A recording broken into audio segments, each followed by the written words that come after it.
हाँ जी, नमस्कार। स्वागत है आप सभी का हमारे यूट्यूब चैनल के अंदर। पिछली वीडियो के अंदर हमने राजस्थान शारीरिक शिक्षा फिजिकल 2022 के अंदर जो थर्ड ग्रेड का एग्ज़ाम हुआ था, अधीनस्थ बोर्ड के द्वारा करवाया गया था, उसके बारे में हम बात कर रहे थे। ये हमारी दूसरी क्लास है। इसके अंदर हम जो 65 के आगे जो क्वेश्चन थे, उनकी व्याख्या सहित हम उनको देखेंगे। ये एक सीरीज़ हमने स्टार्ट कर रखी है, इसे ज़्यादा से ज़्यादा शेयर कीजिए और इसे अन्य लोगों तक भी आप ज़रा पहुँचा सकते हैं। तो चलिए शुरू करते हैं। आज जो 65 के आगे जो 130 क्वेश्चन होता है, क्योंकि इसके अंदर 130 क्वेश्चन होते हैं 260 नंबर के। जी, ये देखिए 66वां क्वेश्चन। निम्नलिखित में से कौन सी हमारी संस्कृति धरोहर है? इसके अंदर क्या है कि प्यार और स्नेह, शिक्षा, बड़ों का आदर या खेल। इसके अंदर हमारी जो कल्चरल एक्टिविटी या धरोहर मानी जाए तो वो खेल हो जाएगा। अब इसकी व्याख्या करें तो खेल को मानव समाज की सांस्कृतिक धरोहर माना जाता है। प्राचीन ओलंपिक से लेकर स्थानीय लोक खेलों तक पीढ़ियों से ये परंपराओं और उत्सवों और सामाजिक परिवार पहचान का हिस्सा माना जाता है खेल को। नेक्स्ट क्वेश्चन है कि मनोविज्ञान यानी कि साइकोलॉजी शब्द किस शब्द से लिया गया है? ये जो है वो ग्रीक शब्द से लिया गया है। मनोविज्ञान यानी कि साइकोलॉजी शब्द की जो उत्पत्ति है वो ग्रीक यूनानी भाषा से हुई है। यह दो शब्दों, एक तो साइक जिसका अर्थ होता है आत्मा या मन, और लोग्स जिसका अर्थ होता है अध्ययन या विज्ञान से मिलकर बना है साइकोलॉजी। नेक्स्ट क्वेश्चन है एशियन खेल 2018 का ध्येय मोटो क्या था? ये इंपॉर्टेंट है कि ध्येय वाक्य भी पूछे जा सकते हैं, शुभंकर पूछे जा सकते हैं। एशियन खेल 2018 के अंदर जो हुए थे उसका जो ध्येय वाक्य था वो एनर्जी ऑफ एशिया माना जाता है, एनर्जी ऑफ एशिया।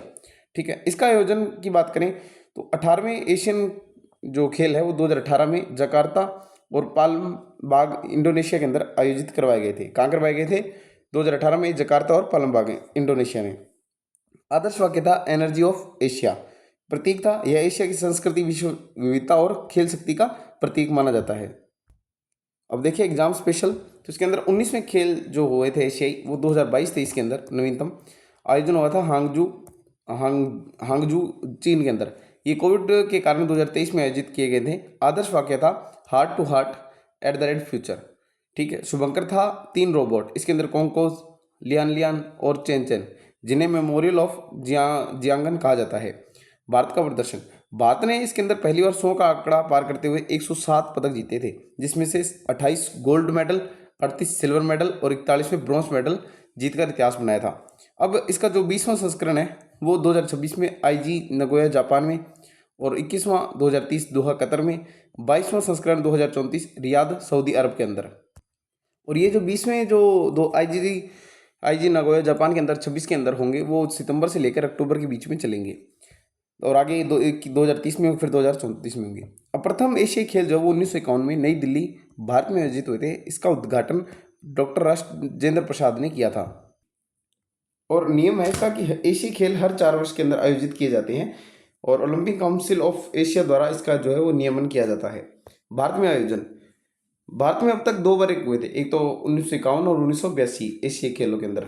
ठीक है, और अभी तक ये 20वां संस्करण आयोजित होगा, 19 जो है वो हो चुके हैं। नेक्स्ट है कि वह कौन सा ओलंपिक था जिसमें मशाल दौड़ प्रथम बार आधिकारिक रूप से उपयोग में की गई थी? तो ये था 1936 बर्लिन के अंदर।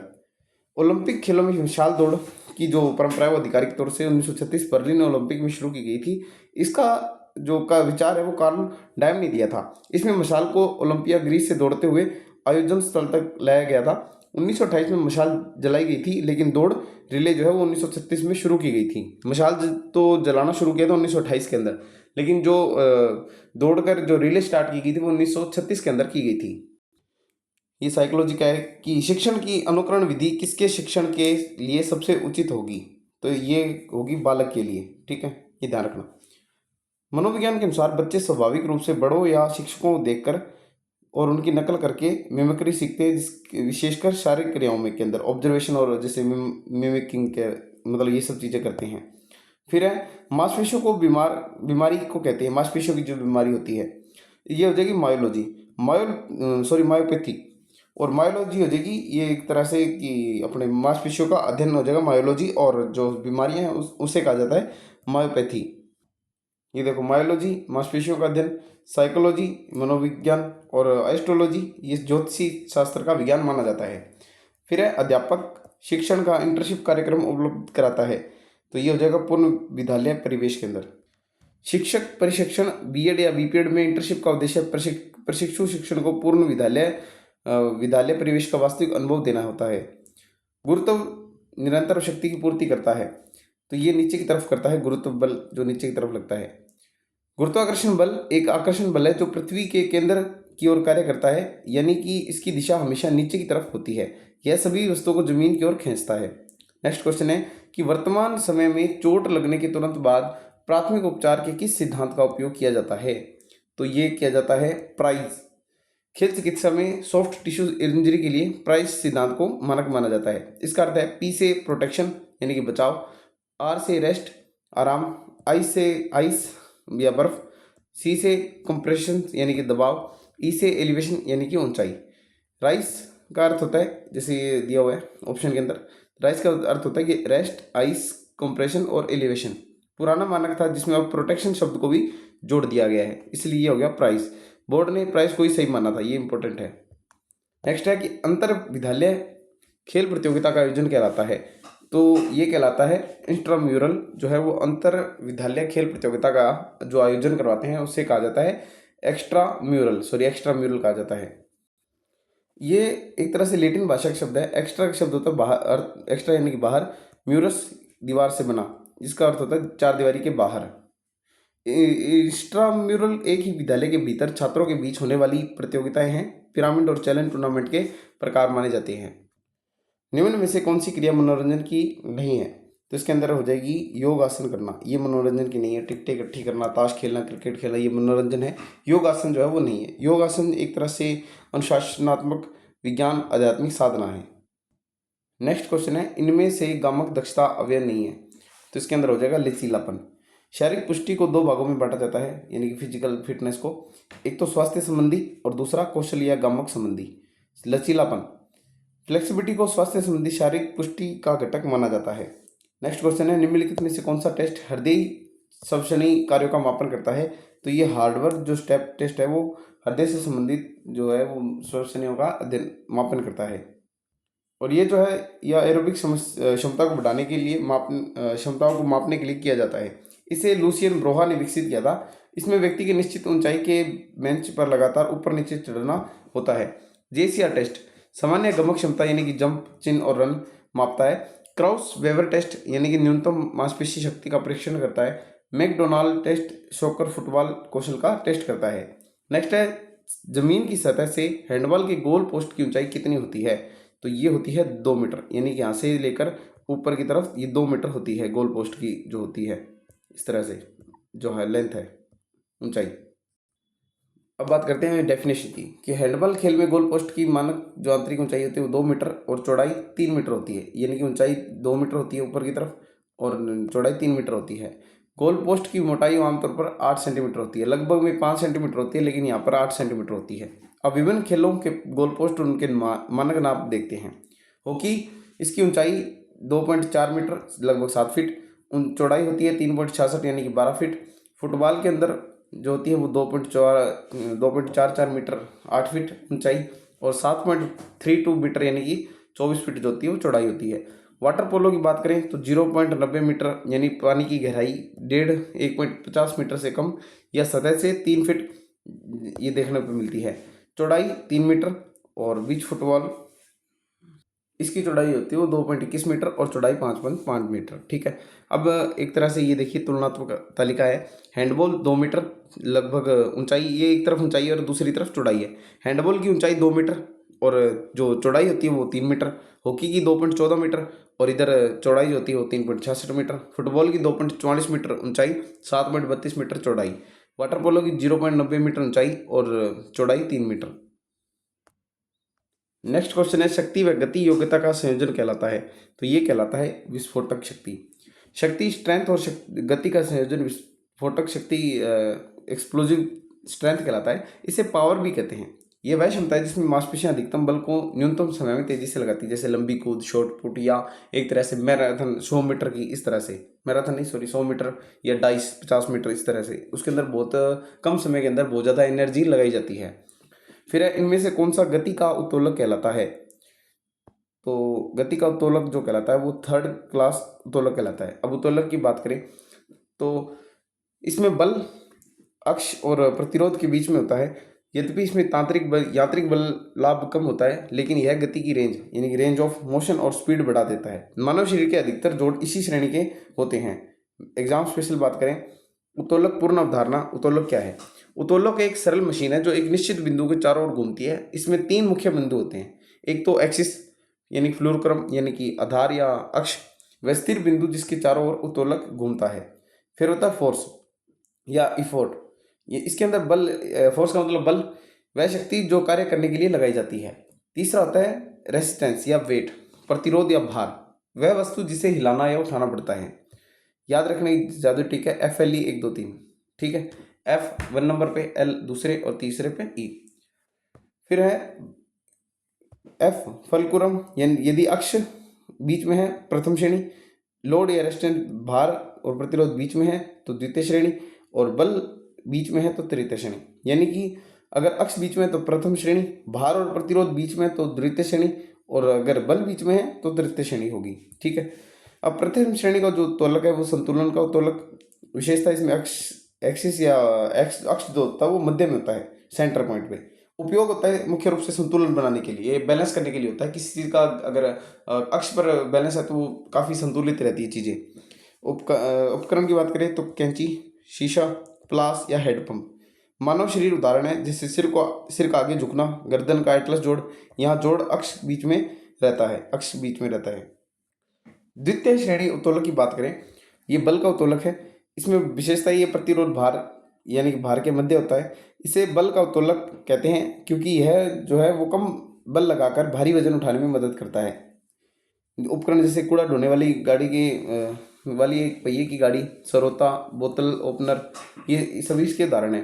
मानव शरीर उदाहरण देखिए तो पंजे के बल खड़े होते हैं।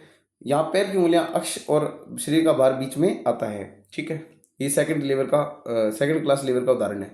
तृतीय श्रेणी का उत्तोलक, इसमें इसे गति का उत्तोलक भी कहा जाता है। इसके अंदर बल फोर्स लगाया जाता है, फोर्स मध्य सेंटर पॉइंट पे होता है। इसे गति का उत्तोलक कहते हैं। इसमें यांत्रिक लाभ कम होता है, लेकिन यह गति की रेंज यानी कि रेंज ऑफ मोशन बढ़ा देता है। उदाहरण देखें तो चिमटा, मछली पकड़ने वाली रॉड या फावड़ा।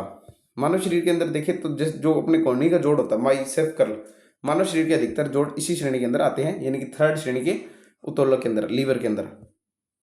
अब एक तरफ इसके अंदर श्रेणी है, बीच में क्या है, मुख्य कार्य और शरीर का उदाहरण है ह्यूमन बॉडी का। फर्स्ट उत्तोलक अक्ष और संतुलन का कार्य करता है, गर्दन को जोड़कर रखता है जैसे इस हिसाब से। द्वितीय श्रेणी के अंदर भार, शक्ति या बल, फोर्स को देखता है, और पंजों पर खड़ा होना, ये उदाहरण है शरीर का। तृतीय श्रेणी में बल, गति, स्पीड और कोहनी का जोड़ से ये जुड़ा होना, ये सभी इसके उदाहरण हैं। नेक्स्ट क्वेश्चन है, निम्न में से कौन सी गति कोहनी के जोड़ के द्वारा संभव नहीं है? तो ये है घूर्णन गति। संकुंचन हो सकता है, प्रोनेशन हो सकता है, विस्तार हो सकता है। कोहनी का जो जोड़ है एक हिंज जॉइंट या कब्जेदार जोड़ है जो दरवाजे के कब्जे की तरह खुलता है और बंद होता है। इसमें केवल संकुंचन यानी फ्लेक्शन और विस्तार एक्सटेंशन संभव है। इसमें घूर्णन रोटेशन जो है वो संभव नहीं है। प्रोनेशन और सुपिनेशन की गति कोहनी के ठीक नीचे रेडियो अल्लर जॉइंट पर होती है, अल्लर जो होती है, न कि मुख्य कोहनी जोड़ पर होती है। नेक्स्ट क्वेश्चन है कि मनोरंजन का एक प्रकार कहानी कहना अभी तक इस समूह में बहुत लोकप्रिय है। तो लोगों में देखें तो ये ग्रामीणों में बहुत ज़्यादा प्रिय है।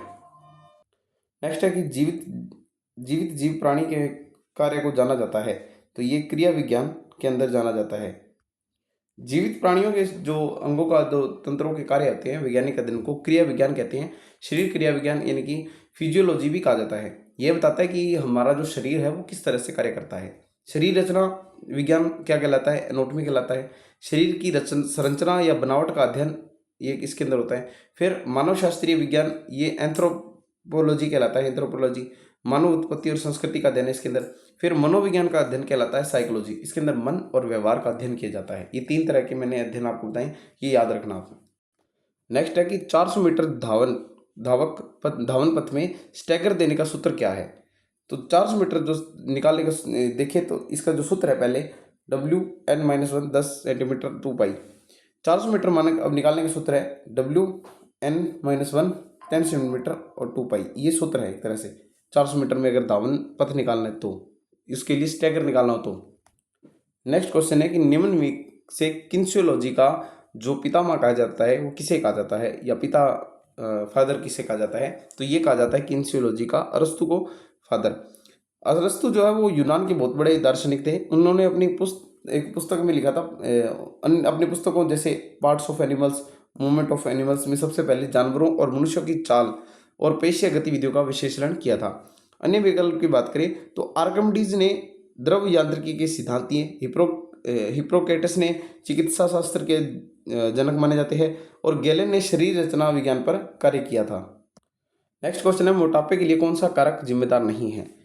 एक तो वंशानुगत नहीं है, शारीरिक निष्क्रिया नहीं है, मनोवैज्ञानिक कारण नहीं है। इसके लिए शारीरिक क्रियाएं जो है वो बहुत ज़्यादा मैटर करती है आपके अगर मोटापा है तो। जैसे आप मोटापे को घटाने और जो रोकने के उपाय वो भी है कि सक्रिय रहने से कैलोरी बर्न होती है और चयापचय यानी कि मेटाबॉलिज्म जो है वो तेज होता है। अगर आप थोड़ी मतलब कसरत वगैरह करती हैं और अपने आप को शरीर में फिट रखते हैं तो। शारीरिक निष्क्रियता, आनुवंशिक हेरिडिटी और मनोवैज्ञानिक कारक जैसे तनाव में अधिक खाना, जैसे इमोशनल ईटिंग कहते हैं, मोटापे का प्रमुख कारण हो सकता है। नेक्स्ट है, खेल समाजशास्त्र का संबंध है?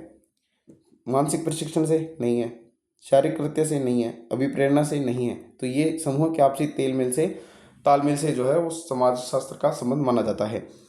खेल समाजशास्त्र यानी स्पोर्ट्स सोशियोलॉजी का संबंध समूह के आपसी तालमेल और सामाजिक ढांचों से। यह अध्ययन करता है कि खेल एक सामाजिक संस्था के रूप में कैसे कार्य करते हैं और समाज में मानवीय व्यवहार जो टीम वर्क होता है और नेतृत्व को कैसे प्रभावित करता है। नेक्स्ट क्वेश्चन है कि जूडो खेल से आया था कि निम्नलिखित में से खेल का आविष्कार जिगारो कानो ने किया था। तो ये जूडो खेल का जो आविष्कार है वो जिगारो कानो जी ने किया था और इसका जो जिगारो कानो जी ने शुरुआत की थी वो 1882 के अंदर की थी। उन्होंने प्राचीन जापानी मार्शल आर्ट जुजित्सु को परिष्कृत करके एक सुरक्षित खेल और शैक्षिक अनुशासन के रूप में विकसित किया था और कोडोकान जूडो की स्थापना की थी। भारत में सर्वप्रथम किस संस्था ने शारीरिक शिक्षा कॉलेज आरंभ की थी? तो इसके अंदर सबसे पहले आ जाएगा YMCA मद्रास। उन्होंने ही सबसे पहले फिजिकल एजुकेशन जो है वो शुरू की थी। इसकी स्थापना 1920 में हैरी क्रोबक ने की थी। यह एशिया का सबसे पहला जो शारीरिक शिक्षा कॉलेज माना जाता है। इन्हें हैरी बक को HC बक भी कहा जाता है। ये फादर माने जाते हैं ये भारत के अंदर जो अपने फिजिकल एजुकेशन के। क्रिश्चियन कॉलेज लखनऊ में शारीरिक शिक्षा का जो है वो 1932 में शुरू की गई थी। LNCPE यानी कि ग्वालियर के अंदर इसकी स्थापना 1957 में। NSI जो पटियाला है उसकी शुरुआत 1961 में की गई थी। नेक्स्ट क्वेश्चन है, लीग प्रतियोगिता में कितने मैच खेले जाएंगे जब टीमों की संख्या 11 है? तो सबसे पहले बात कर लेते हैं 55 जो है वो मैच खेले जाएंगे। जैसे इसका एक सूत्र है कि n-(n-1) ब्रैकेट /2 यहाँ n बराबर 11 है। जैसे कुल मैच 11, ये आप देख सकते हैं कि 11 बराबर /2 11 गुणा 10/2 110 गुणा 2 55 मैच। यदि नॉकआउट टूर्नामेंट होता है तो मैचों की संख्या n-1 यानी कि 11-1 10 होती है। ठीक है। नेक्स्ट क्वेश्चन है कि पट्टी को बांधने के लिए गांठ का उपयोग किया जाता है, उस गांठ को क्या कहते हैं? तो उसको रीफ गांठ कहते हैं, रीफ। और इसी का नाम जो हमें दूसरा मिलता है वो स्क्वायर नॉट भी मिलता है। ये गांठ चपटी होती है जिससे त्वचा पर नहीं चुभती और सुरक्षित होती है और ये आसानी से नहीं फिसलती, लेकिन जरूरत पड़ने पर जब इससे जरूरत पड़ती है तो इससे खोला भी जा सकता है। 1 ग्राम वसा ऊर्जा प्रदान करती है, तो ये करती है 9 किलोग्राम जो है वो कैलोरी, 9 किलोग्राम जो है वो कैलोरी जो है वो ऊर्जा जो है वो हमें प्राप्त करती है 1 ग्राम वसा। 1 ग्राम वसा के अंदर लगभग 9 किलो कैलोरी जो है वो ऊर्जा प्राप्त होती है। ठीक है। फिर है कि शारीरिक शिक्षा की प्रायोगिक कक्षाओं के लिए सबसे उपयुक्त अध्ययन विधि कौन सी है? तो ये है होल व पार्ट विधि, संपूर्ण व भाग विधि। ये मतलब जो है वो सही मानी जाती है, उपयुक्त मानी जाती है। नेक्स्ट है, शारीरिक शिक्षा को प्रायोगिक कक्षाओं में खेल कौशलों को सिखाने के लिए होल व पार्ट विधि सबसे उपयुक्त मानी जाती है। नेक्स्ट क्वेश्चन, ये सॉरी उसकी डेफिनेशन थी पहले ऊपर। प्रभावी अवधिकालीनता के लिए मुख्य विचार किस पर होना चाहिए? तो ये होना चाहिए शिखर प्रदर्शन प्राप्त करना। खेल प्रशिक्षण में अवधिकालीन का जो मुख्य उद्देश्य है और अंतिम उद्देश्य लक्ष्य खिलाड़ी को मुख्य प्रतियोगिता के लिए शिखर प्रदर्शन तक पहुंचाना है। प्रशिक्षण चक्रों का आयोजन इसी लक्ष्य को ध्यान में रखकर किया जाना चाहिए, जैसे मैक्रो, मेसो और माइक्रो। ठीक है। और top form, peak performance.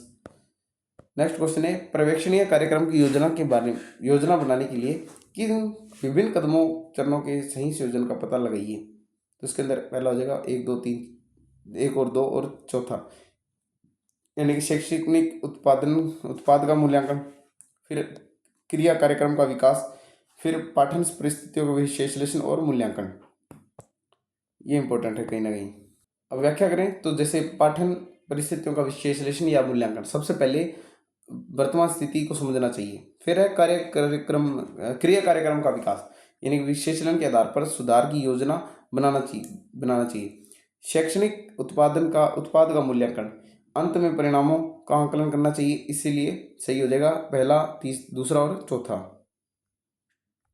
Next question है कि प्राणायाम हमें किस आसन में बैठकर करना चाहिए। तो पद्मासन, ये बैठकर करना चाहिए।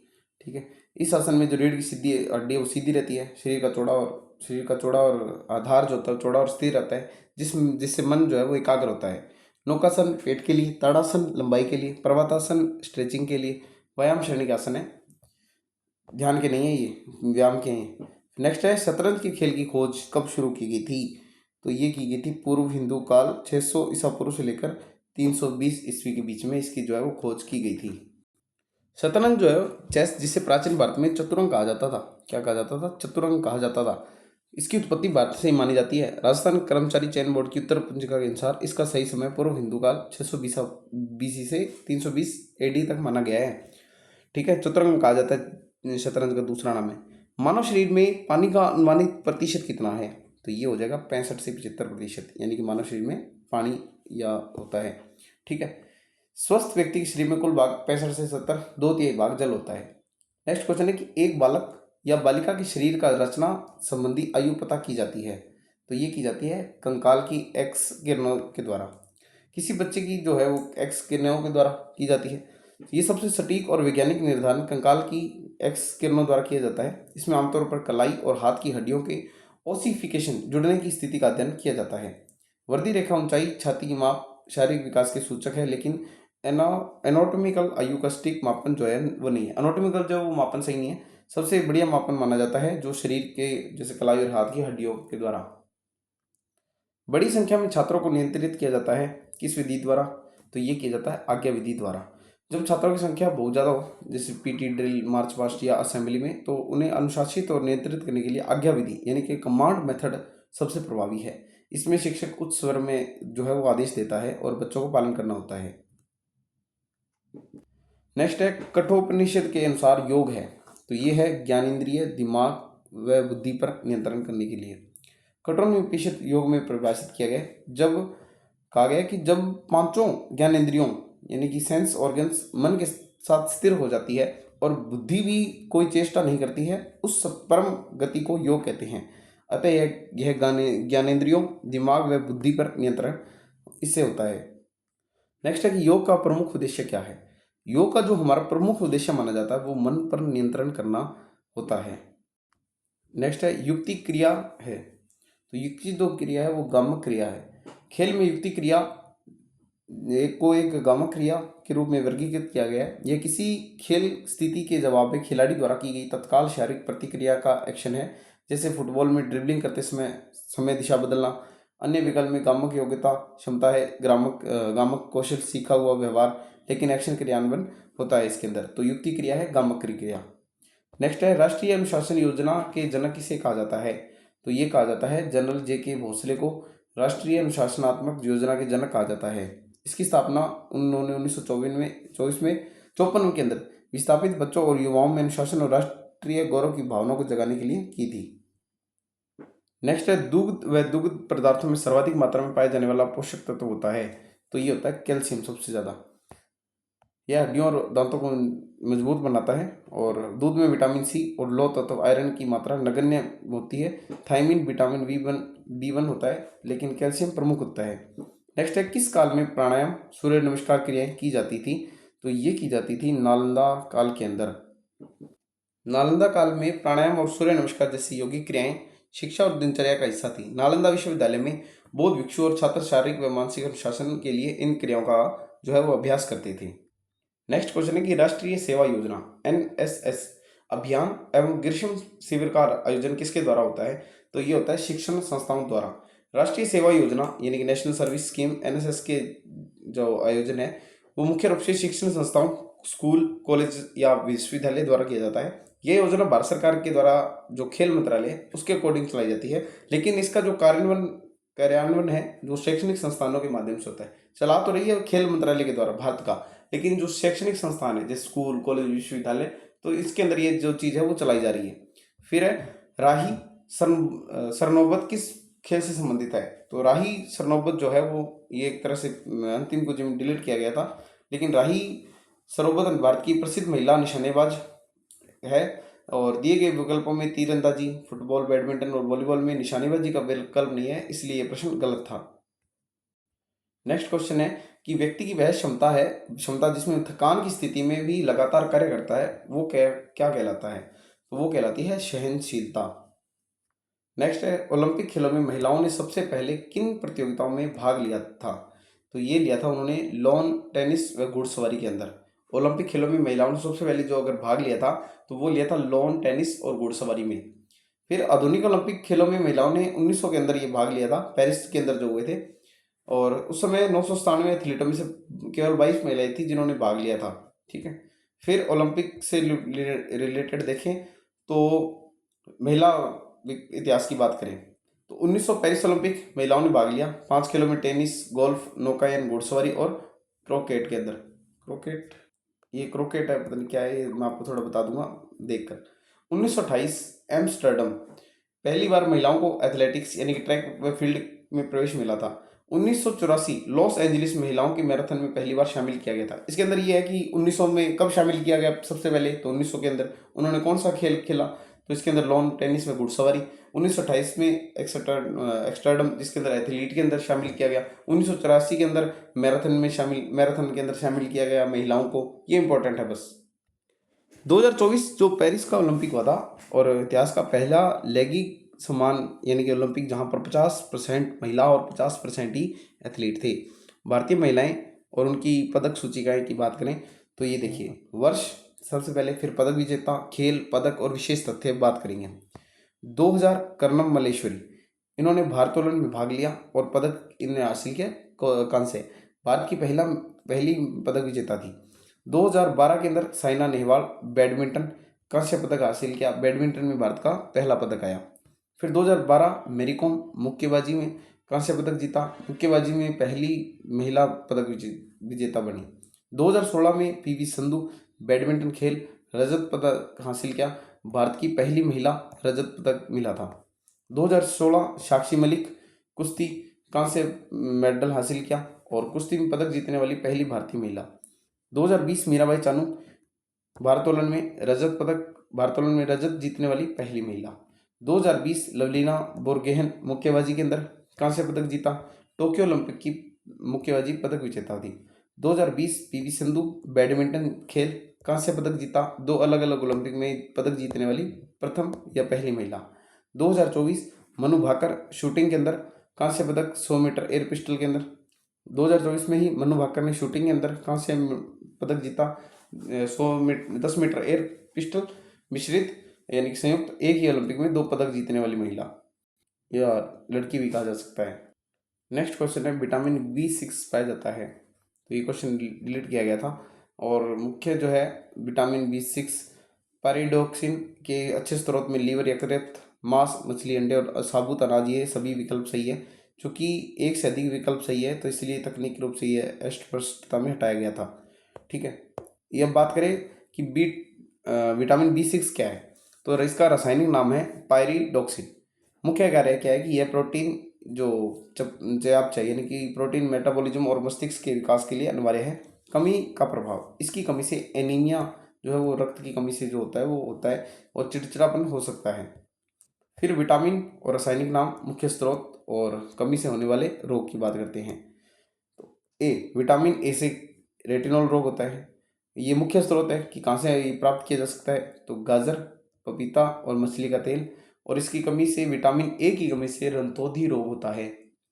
ठीक है। B1 थायमिन जो होता है इसका रासायनिक नाम है।